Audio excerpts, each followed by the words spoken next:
Hello everyone, in this video lecture we will study about the Pallavas or the Pallava dynasty. So let's begin with the intro. Pallavas emerge होते हैं south India में लगभग 4th century के आसपास और ये अपनी पावर की पीक पे पहुंचते हैं 7th सेंचुरी में।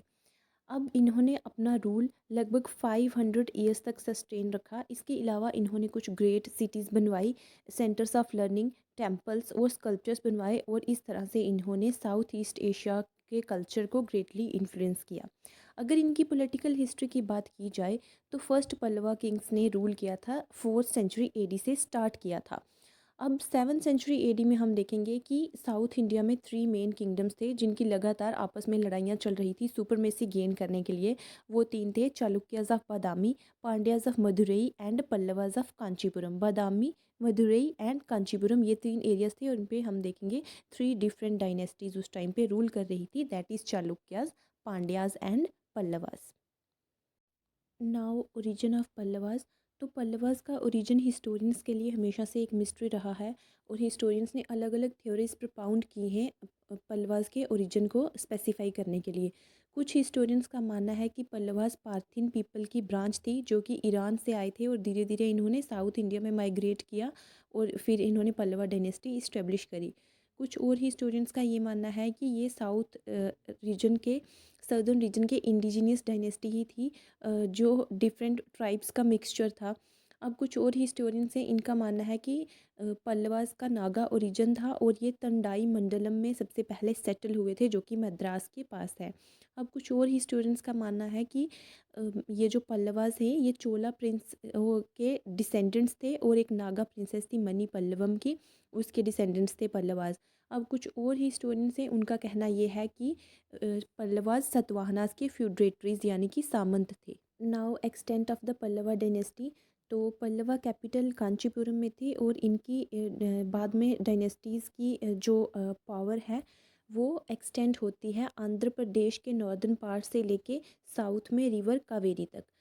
200 एडी से लेके 575 एडी तक पल्लवास का रूल सिर्फ कांचीपुरम तक ही रिस्ट्रिक्टेड था जो कि तमिलनाडु में है, लेकिन 575 एडी से लेके 800 एडी तक इन्होंने पूरे ही तमिलनाडु को अपने कंट्रोल के अंदर कर लिया और इसीलिए इनको इम्पीरियल पल्लवास भी कहा जाने लगा।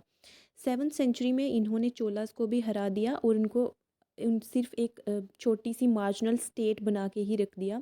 इसके बाद इन्होंने वतापी को ऑक्यूपाई किया। एक फेमस किंग थे पल्लवा किंग जिनका नाम नरसिम्हा वर्मन था, इन्होंने चालुक्यास को हरा के वतापी को भी ऑक्यूपाई कर लिया। इसके बाद पांड्यास, चालुक्यास और पल्लवास ने मिल के जॉइंटली क्रश किया कालभरा अपराइजिंग को। Now let's talk about some important Pallava rulers. The first main ruler was Shiva Sekandavarman. Then we have Simha Vishnu or Simha Varman. After that we have Mahendra Varman I. Further we have Narsimha Varman first. And then we have later Pallavas such as Parmeshwar Varman, Narsimha Varman II, etc. So let's see Shiva Skanda Varman. ये greatest early ruler थे जिन्होंने rule किया in the beginning of 4th century AD. इन्होंने अश्वमेध यज्ञ भी perform किया जिसको हम हॉर्स सेक्रीफाइस के नाम से जानते हैं और इसके अलावा भी इन्होंने कुछ और वैदिक सेक्रीफाइसेस भी परफॉर्म किए। Then we have Simha Vishnu और सिम्हा वर्मन। इन्होंने रूल किया 575 एडी से लेके 600 एडी तक। इनका करियर इवेंटफुल रहा। इन्होंने पांड्यास, चोलास और उनके जो भी साथी थे उनके अगेंस्ट इन्होंने बहुत सारी वॉर्स वेज करी। इनके रूल के ड्यूरिंग इनकी इम्पॉर्टेंट अचीवमेंट ये रही कि इन्होंने श्रीलंकन टेरिटरी को इंक्लूड कर लिया अपने किंगडम में। The third main ruler of Pallava dynasty was Mahendra Varman one. ये रूल करते हैं 600 एडी से लेके 630 एडी तक। स्टार्टिंग में ये जैन थे लेकिन बाद में एक अपर सेंट के इन्फ्लुएंस के अंडर आके ये शैव बन जाते हैं, यानी कि लॉर्ड शिवा के पुजारी या उनमें इनका फेथ डेवलप हो जाता है। अब महेंद्र वर्मन को अब बहुत ज़्यादा इंटरेस्ट था आर्ट, ड्रामा, म्यूज़िक और पोइट्री में। ये एक फेमस ड्रामेटिस्ट भी थे और इन्होंने एक फेमस बुक लिखी मात विलास प्रहासन, जिसका मतलब होता है the delight of the drunkards. Pudukkottai की म्यूज़िकल इंस्क्रिप्शन के साथ भी ये एसोसिएटेड हैं। अब इनकी रेन में ही फेमस रॉक कट टेम्पल बनाया गया महाबलीपुरम का। ये किंग हर्षवर्धन के कंटेम्प्रेरी थे। इनके टाइम पे देखेंगे कि चालुक्यन रूलर्स के साथ इनकी एक डेडली एनिमिटी यानी कि शत्रुता शुरू हो जाती है, जिसकी वजह से दोनों तरफ बहुत ज़्यादा डेथ और डिस्ट्रक्शन होती है। महेंद्र अब एक चालुक्य डायनेस्टी के एक फेमस किंग थे पुलकेशिन सेकंड। पुलकेशिन सेकंड ने महेंद्र वर्मन को मार दिया और वहाँ से वेंगी को ऑक्यूपाई कर लिया और एक नई डायनेस्टी इस्टेब्लिश की, जिसको ईस्टर्न चालुक्यन डायनेस्टी का नाम दिया गया। अब आते हैं नरसिम्हा वर्मन फर्स्ट, जिन्होंने रूल किया 630 एडी से लेके 668 एडी तक। ये महेंद्र वर्मन फर्स्ट के सन थे। इन्होंने महामल्ला का टाइटल अडॉप्ट किया था।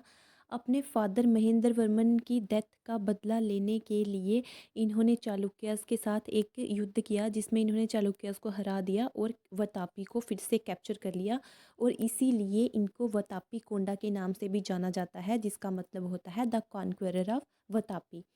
ह्यून सैंग, जो कि एक फेमस चाइनीज़ पिलग्रिम थे, ये कांची में आते हैं इनकी रीन में ही ड्यूरिंग द 642 एडी।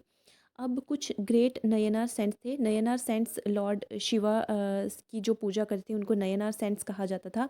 तो जैसे कि अपर तिरुंगन संवंदर और सिरुथोंडर, इनकी रीन में ही ये फेमस सेंट्स जो हैं ये रहे साउथ इंडिया में। इसके बाद आते हैं लेटर पल्लवास। नरसिम्हा वर्मन के बाद महेंद्र वर्मन सेकंड आते हैं। उनके बाद आते हैं परमेश्वर वर्मन, और परमेश्वर वर्मन की रीन के ड्यूरिंग हम देखेंगे कि चालुक्यन प्रिंस विक्रमादित्य ने पल्लवास से कांचीपुरम को छीन लिया या उस ऑक्यूपाई कर लिया। उसके बाद नरसिम्हा वर्मन सेकंड आते हैं, जिनको राजसिम्हा भी कहा जाता है। अब इन्होंने कांची का फेमस कैलाशनाथ टेम्पल कंस्ट्रक्ट करवाया। इसके बाद इनकी चालुक्यस के साथ एक बैटल होती है, जिसमें इनकी डेथ हो जाती है। अब पल्लवा डायनेस्टी के लास्ट रूलर थे अपराजिता वर्मन, जिनकी डेथ हो जाती है चोलास के साथ एक बैटल में। अपराजित वर्मन की डेथ के बाद पल्लवा डायनेस्टी का एंड हो जाता है, लेकिन पल्लवास का बहुत इंपॉर्टेंट कंट्रीब्यूशन रहा इंडियन हिस्ट्री में। इन्होंने टेम्पल आर्किटेक्चर के डेवलपमेंट में बहुत ज़्यादा कंट्रीब्यूट किया, स्पेशली रॉक कट आर्किटेक्चर में। इसके अलावा इन्होंने स्कल्पचर बनाने की जो आर्ट थी उसको भी बहुत ज़्यादा हद तक प्रमोट किया। इसके अलावा पल्लवास ने लिटरेचर में भी अपना ग्रेट कंट्रीब्यूशन दिया।